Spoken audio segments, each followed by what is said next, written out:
약간 복습을 한 번 더 하면 일단 ng의 단위는 문자일 수도 있고 단어일 수도 있어요. 물론 경우에 따라서는 문장일 수도 있죠. 그러니까 유니그램, 바이그램, 트라이그램, n그램 얘기를 하잖아요. 그때 우리는 항상 그 전에 확실하게 이게 문자, 캐릭터 n그램이냐, 단어, 워드 n그램이냐, 또는 문장 n그램일 수도 있다는 거죠.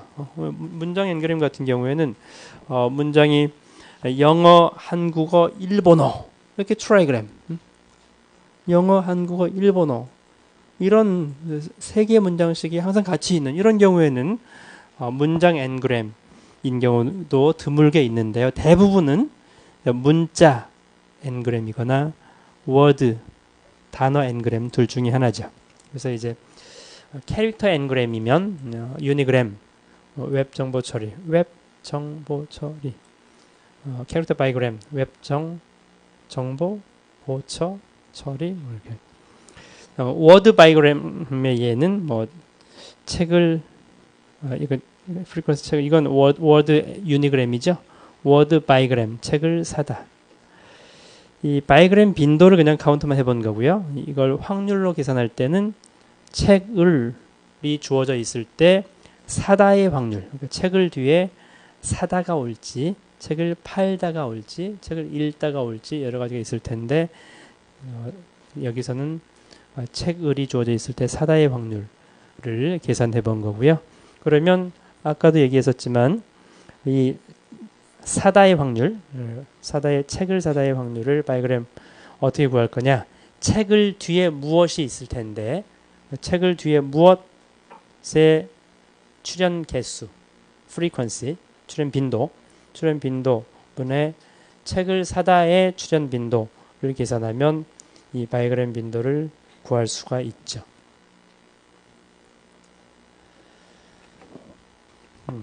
영어에 대한 또 조금 더 구체적인 예를 하나 들었네요. I want to eat Chinese food 란 이런 문장 생성 확률을 구하려고 해요. 이 문장 생성 확률을 구하려고 하는 거죠. 이걸 바이그램 문장 생성 확률로, 바이그램 확률로 근사치로 구하려고 하는데요. 그럼 맨 처음에 I는 하나밖에 없잖아요. 그 전에 무엇이 있죠? 문장 시작 표시가 있어요. 문장 시작일 때 I의 출현 확률로 이렇게 바이그램을 만들어줘야 된다는 거죠. 그 다음에 이제 두 번째부터는 I want to 맞죠? 맨 마지막에 Chinese food이잖아요. food 뒤에 끝 표시가 올 확률. 이렇게 해야지 완성이 되는 거죠. 그러면 이제 각각 두 단어들에 대한 연속된 두 단어들에 대한 빈도 카운트 이 확률만 구할 게 아니라 이 첫 시작 단어 I로 시작되는 문장 I가 문장의 첫 단어일 확률도 구해놔야 된다는 거죠. 그러려면 이건 어떻게 구해요? 전체 문장 개수분의 전체 문장 개수가 1000개였다고 하자. 1000개 중에서 I로 시작되는 게 10개였어. 1000분의 10으로 I의 문장 시작 확률을 구해야 되고요. food으로 끝날 확률은 이것도 문장 개수겠네요. 문장 개수 1000개였어. food으로 끝난 경우가 5개 있었어. 1000분의 5. 그게 이제 food 뒤에 아니네. 잘못했네요. 미안해요. food X의 출현 확률. 그러니까 food의 출현 개수죠. food 무엇의 개수. food의 빈도 수가 분의 food 다음에 마침표. 문장 끝인 그 확률이 이 확률이죠. 그래서 이제 문장 시작인 단어, 문장 끝인 단어에 대해서도 이 부분을 고려해서 확률을 계산해 놓아야겠죠.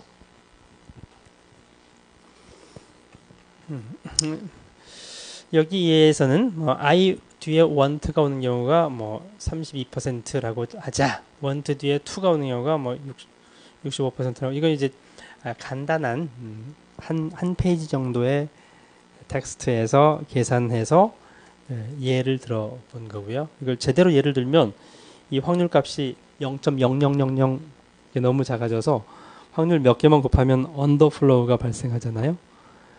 그런 예를 들면은 예로서 적절하지 않기 때문에 그래서 이제 여기에서는 비교적 확률값이 큰 것을 들었네요.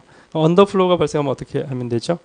각각에 대해서 뭐 임의의 숫자 1000을 곱하든 10만을 곱하든 곱한 다음에 처리를 하면 되는 거죠. 그러면 언더플로우가 발생 안 하겠죠. 그 다음에 이제 예를 들어 1000으로 곱한 게 5개였다면 나중에 제대로 된 확률값은 1000의 5승으로 다시 나눠주면 실제 확률값, 정확한 확률값을 얻을 수 있을 테니까요.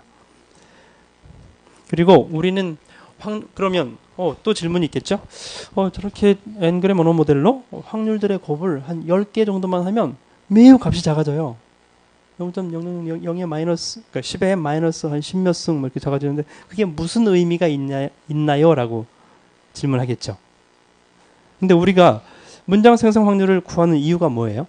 이 문장이 실제로 얼마나 자주 발생하는지 이걸 알고 싶어서 그런 건가요? 그게 아니죠. 문장이 여러 개 있을 때, 뭐 두 문장이 있을 때 A 문장이 더 발생 확률이 높으냐, B가 더 발생 확률이 높으냐, 상대적인 확률을 구하려고 하는 거지. 상대적인 확률을 구해서 출현 확률이 높은 I ate a cherry. 아이가 눈인지 아이가 난지 이 상대적인 문장의 출현 확률을 구하고 싶은 거지 정말 문장 그 자체에 대한 출현 확률을 구하고 싶은 게 아니기 때문에 그래서 확률값이 작아지면 뭐 임의로 뭐 1000을 곱해주든 10만을 곱해주든 곱해줘서 하더라도 A 문장은 확률값이 얼마, B 문장은 2배네, 뭐 1.5배네 이 값을 알고서 거기에 따라서 내가 가장 그럴듯한 옳을 그러니까 틀릴 문장이 아니라 옳을 확률이 높은 문장을 선택하는데 사용하려고 우리가 N그램 문장 생성 확률을 구했던 거죠. 그래서 월스트리트저널 텍스트들을 그 코퍼스를 언어 모델로 구현해서 유니그램을 이용해서 문장을 한번 생성해 봤네요. 아까 유니그램, 바이그램, 트라이그램 모델은 여기 유니그램 근사치, 바이그램, 트라이그램 근사치로 문장 생성 확률을 구했었는데 이걸 이용해서 거꾸로 이제 임의의 문장을 유니그램 확률 가지고 아마 확률이 가장 높은 것만 쭉 하면 같은 문장이 생성될 테고요. 비교적 문장 출현 확률이 높은 단어들을 순서대로 나열하면 문장인 것처럼 나타나겠죠. 그래서 months 이거 첫 단어로 출현 확률이 가장 높은 것만 선택했다고 가정하면 이 코퍼스에서는 months가 문장의 첫 단어로 발생 확률이 가장 높았던 거죠. 그 다음에 months 다음에 months가 주어져 있을 때 바이그램 더가 months 뒤에는 더가 출현 확률이 가장 높았던 거예요. 아니네요. 이거 유니그램이죠. 바이그램 설명을 잘못하고 있네.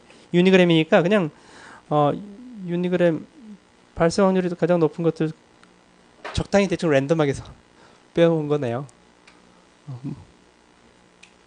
어쨌든 유니그램 확률만 가지고 유니그램 확률이 높은 단어 출현 확률이 높은 것들을 적절하게 어쩜 이렇게 쓰려나? 이 위치? 첫 번째 단어, 두 번째 단어, 세 번째 단어에 쓰려나? 그랬을 가능성이 높겠네요. 하여튼 유니그램 가지고 문장을 한번 만들어 본 거죠. 그랬더니 말이 안 되죠. 바이그램은 문장 첫 단어로 가장 확률이 높은 것이 last였다. 그러니까 last가 주어졌을 때 last 뒤에 가장 확률이 높은 발생 확률이 높은 것이 December였고 last December. 이제 December만 고려해서 December 뒤에는 through가 제일 많이 나왔고 through 뒤에는 더가 가장 많이 나왔고 더 뒤에는 way가 가장 많이 나왔고 이렇게 바로 전 한 개만 고려해서 그 다음 것을 예측한 그런 예를 보여드린 거죠. 그래서 그랬더니 last December through the way to preserve preserve the 이렇게 생성을 계속 했겠죠. 그래도 유니그램보다는 비교적 더 문장에 가깝네요. 바이그램으로 했더니. 트라이그램으로 하면 이제 문장 시작으로 they, 문장 시작 they가 주어졌을 때 also, they also 뒤에 point, also point to, point to 90 이렇게 두 개씩을 보고서 그 다음 세 번째 걸 이렇게 확률이 가장 높은 것들로 문장을 생성해 봤더니 상당히 그럴듯하네요. They also point to 99.6 billion dollars. 이걸 보면 어떤 생각이 드나요? 나도 한국어에 대해서 한번 해봐야지. 이런 생각이 안 드나요? 그런 생각이 들었으면 좋겠네요.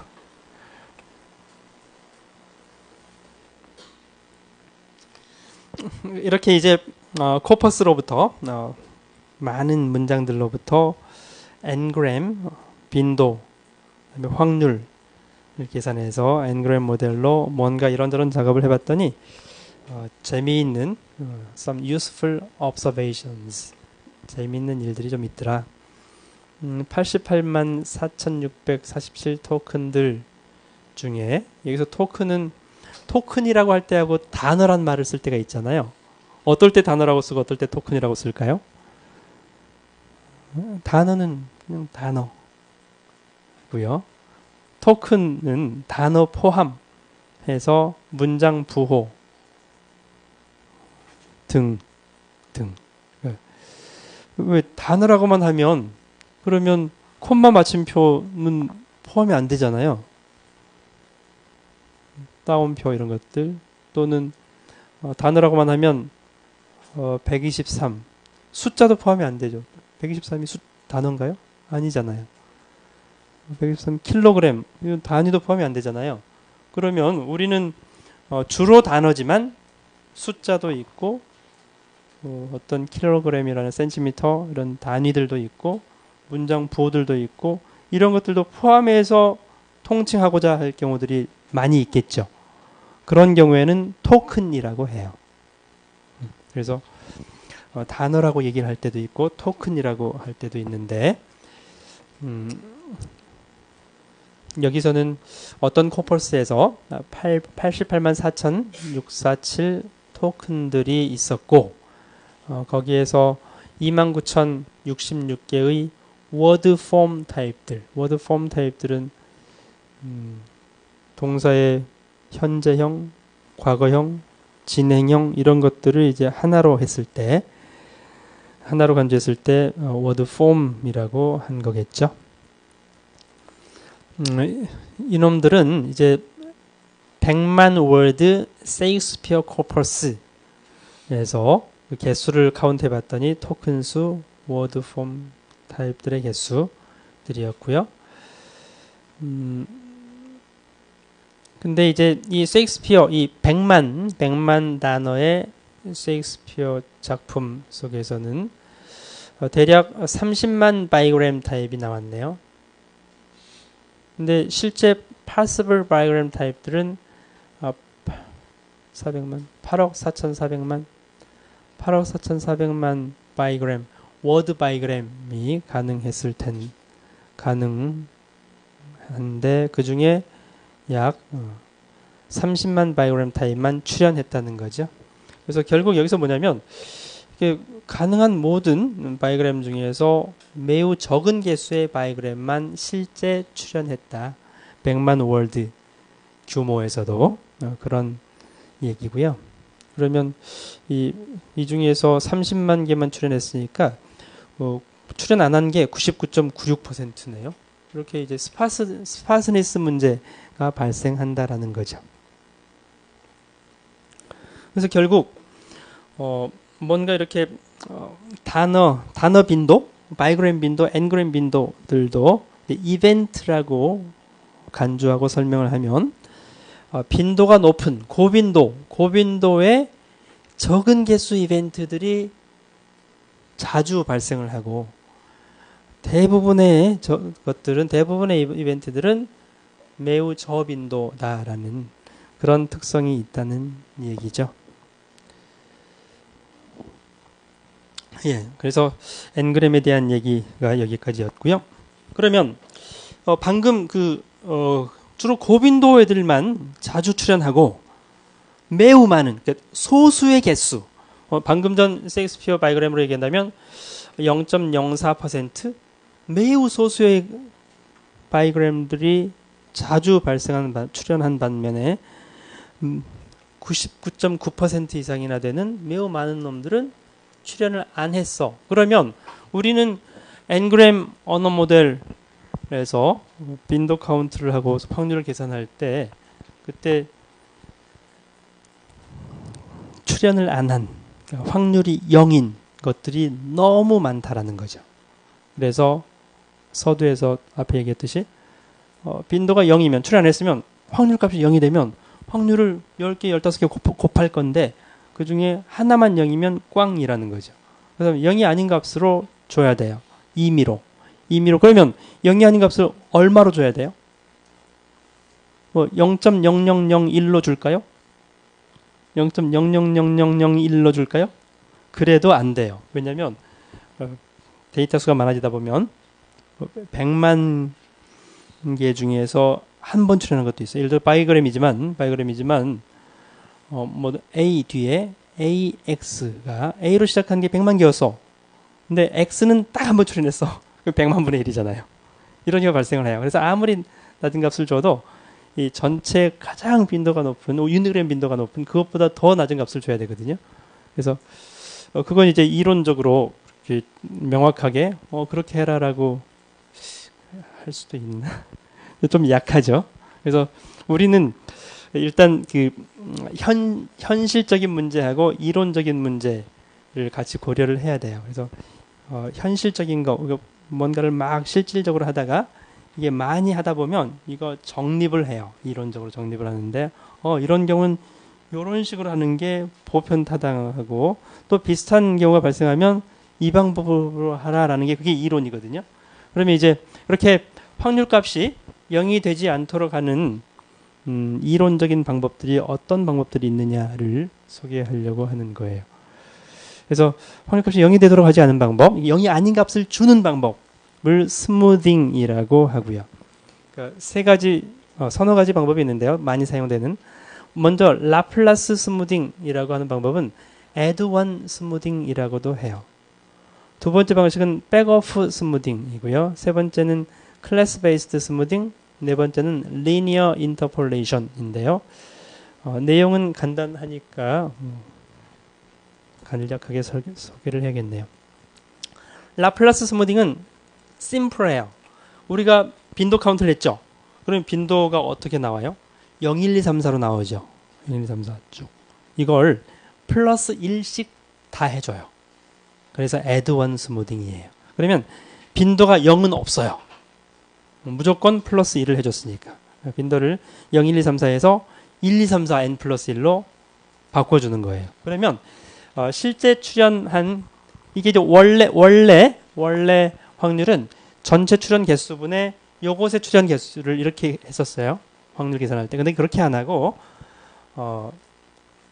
n 플러스 v 분의 c 플러스 1로 해요. 그러니까 n 플러스 v는 이게 add 1씩 다 했잖아요. 1씩 더해준 게 몇 개냐라는 거죠. 모두 다 전체에서 더해진 모든 개수를 다 합해서 분모에다가 더해줘야 되고요. 그 다음에 이것의 출현 확률을 무조건 add 1으로 했으니까 플러스 1로 해주는 그런 가장 심플한 방식이죠. 이건 이제 유니그램 출현 확률이어서 단어 개수만큼이 단어 개수가 100만 개였어. 무조건 100만 개가 한 번씩은 출현한다고 했잖아요. 그 100만이 저기 V예요. 전체 출현 수가 100만을 단어 개수만큼이 add 1 되어버린 거죠. 각 단어에 대해서는 플러스 1만 된 거고요. 됐죠? 뭐 바이그램, 트라이그램에서도 마찬가지예요. 바이그램 추가된 개수만큼이 하여튼 우리는 확률 구할 때 확률 각 개별적인 이것에 대한 확률이잖아요. 이것들이 많죠. 각각에 대한 확률을 다 구했을 때 그것들의 합은 1이 돼야 되죠. 그렇게 하려면 이 각각에 대해서 더해준 것들, 이 각각의 개수가 V인 거죠. 그래서 이놈 각각에 대해서는 1씩 더했지만 이 개수만큼이 분모가 늘어난 거죠. 그게 V이죠. 그래서 이제 원래 확률 계산하던 방법, 전체에서 늘어난 개수 V, 나에서 늘어난 거 add 1 했으니까 1로 확률 계산을 하는 방법이죠. 백오프 스무딩은 우리가 지금 n그램 확률을 구하고 있잖아요. 예를 들어서 트라이그램을 구한다고 치자. 근데 트라이그램 빈도가 0인 게 있었어. A, B, C. 근데 A, B는 출현했을 거예요. A, B 무엇은. 근데 A, B 뒤에 C인 것이 없었어. 0. 그러면 그냥 add 1으로 무조건 하는 게 나을까요? 그것보다는 A, B, C에 C가 없는 경우하고 X, Y, Z에 Z가 없는 경우에 A, B의 출현 확률은 1000번이고 X, Y의 출현 빈도는 10번이었어. 그때 A, B의 C의 출현 확률, X, Y의 Z 출현 확률이 같을 수는 없죠. 근데 add 1은 무조건 플러스 1로 해버렸잖아요. 모든 경우를. 그러면 이렇게 A, B의 출현 확률은 1000인데 C가 0인 경우, X, Y의 출현 빈도는 10인데 Z가 출현 안 한 경우를 똑같이 add 1으로 하는 것은 그럴 이유가 없다는 거죠. 그래서 이렇게 n그램 확률 구할 때는 A, B, C는 출현 안 했지만 A, B 출현 빈도가 몇 번이냐, X, Y, Z, X, Y 출현 빈도가 몇 번이냐를 반영해서 차등화를 하자는 거예요. 그럼 훨씬 더 정교한 스무딩이 되겠죠. 그래서 여기 트라이그램 예로 든다면 WI-I-1 WI 이 값이 빈도가 0보다 크면, 빈도가 1 이상이면 그냥 그 값을 써요. 쓰는데 이 ABC 빈도가 0이면 AB 빈도를 봐요. AB 빈도가 0이 아니야. 그러면 그것에 알파 1을 곱해서 좀 낮춰줘야겠죠. 이걸 그대로 쓸 수는 없죠. 이걸 그대로 쓰면 ABC보다 더 커지라고. 그래서 그대로 쓸 수는 없고, 이것을 n분의 1 정도, 낮은 값을 곱해서, 알파 1을 곱해서 이 값으로 써요. 그러면 AB의 출현 빈도도 제로였어. 확률이 0이야. 그런 경우에는 유니그램은 있겠죠. A는 있겠죠. A 확률에 알파 2. 알파 2는 알파 1보다 더 작은 값이겠죠. 알파 2 값을 곱해서 확률 값으로 만들어주면, 그러면 add 1 스무딩보다 똑같이 출현 빈도가 0이지만, 빈도가 제로지만 n-1g의 확률을 감안해서 차등화를 할 수 있다는 거죠. 그게 백오프 스무딩 방법이에요. 다음에 개념만 간단히 말씀드릴게요. 클래스 베이스드 스무딩은 그 범주별로 출현 확률들이 조금씩 달라요. 만약 예를 들어서 이게 명사야. 명사인 게 분명해. 홍길동. 근데 홍길동이 단어 없어. 명사이 분명하면 명사가 이 홍길동도 빈도가 출현 빈도가 0이고, 그다음에 명사가 아닌 부사라고 할까요? 어떤 사람이 그냥 부산의 감탄사가 하나 있어. 그 부류가 뭔지는 알아. 명사인지 부사인지 알아. 근데 명사나 부사나 똑같이 add 1으로 하면 또 불공평하다는 거죠. 이 명사인 경우는 출현 확률이 매우 높아. 전체 텍스트에서 명사들 비율, 부사 또는 감탄사의 비율 하면 10배 차이가 나. 그러면 이 스무딩 할 때도 10배 차이로 확률 값을 차등화 주면 훨씬 정교하겠죠.